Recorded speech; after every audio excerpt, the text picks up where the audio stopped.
I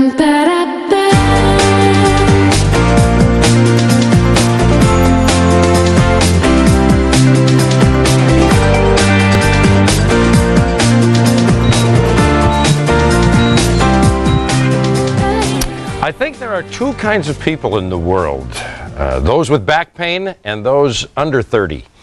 I know it's a common problem, and Michael Pritzker is here from Pritzker Chiropractic, and we're going to answer some of the questions that I know I have about it. Michael, welcome. Thank you for having me. Now, you're young yet. I'm pretty young, yeah, thank you. But do you have any back pain yourself? Or have you had?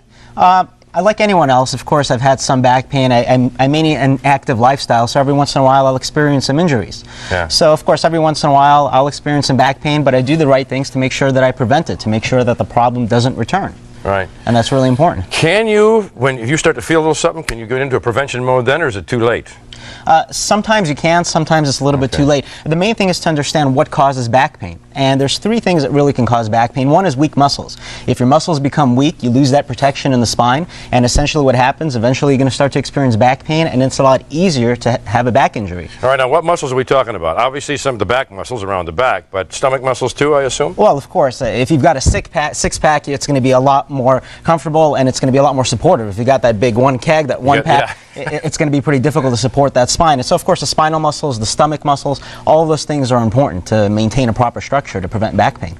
All right, so posture and muscle toning. Posture and muscle toning. And of course, doing those things that are going to prevent injuries. You've got to maintain an active lifestyle. I've treated thousands of patients, and what we find is the ones that maintain an active lifestyle, their chance of getting back pain are a lot less because they maintain strong structure, the ligaments and the muscles in their back are strong, and that's really important. If you don't like going to the gym, find something that you do like doing. You know, take a walk every once in a while, do yoga, do Pilates, go hiking, do different things to make sure that your back is healthy and strong. Yeah, that's all good for your cardiovascular too, and to keep you feeling better and looking better and whatever. But now I know I can hear it right now. I can hear people out there saying, I've already got the pain, now what do I do? Yeah. Fix me, doc. Yeah, absolutely. If you already have the pain, first you've got to find out what's causing it. Three things that are going to cause it. One is going to be the disc. If you look at the spinal model, there's a number of different things that can happen. This over here is a perfectly normal, healthy spine, normal, healthy disc.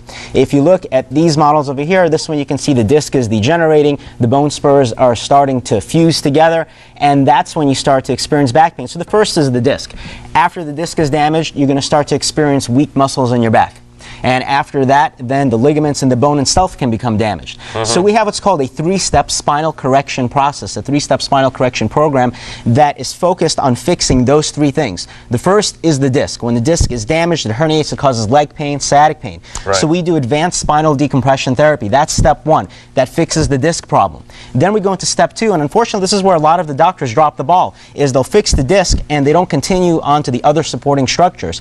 Step two is to rehabilitate the spinal muscles. If we rehabilitate them through strengthening exercises, through proper balance exercises, through proper physiotherapy, then we strengthen the spinal muscles. And of course, the third and final step of the three-step spinal correction program is patient education. We do classes in our office where we regularly educate the patient on proper ergonomics, proper sitting, making sure that they use back pillows, making sure that they use common sense things like if you're waking up in the morning and you're experiencing back pain, well, think to yourself, maybe it's time to change that mattress that I haven't changed in the past 30 years. So that's all those things to look into. Yeah. So there's quite a bit. So you go through quite a curriculum here.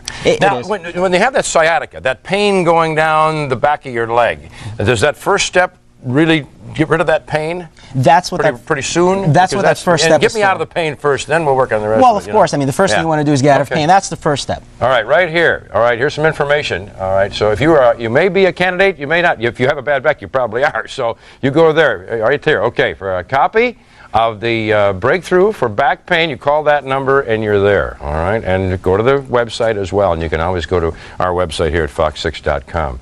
All right, it's backcarecentral.com. Michael, thank you so much. Thank you. All right, because there's a lot of us that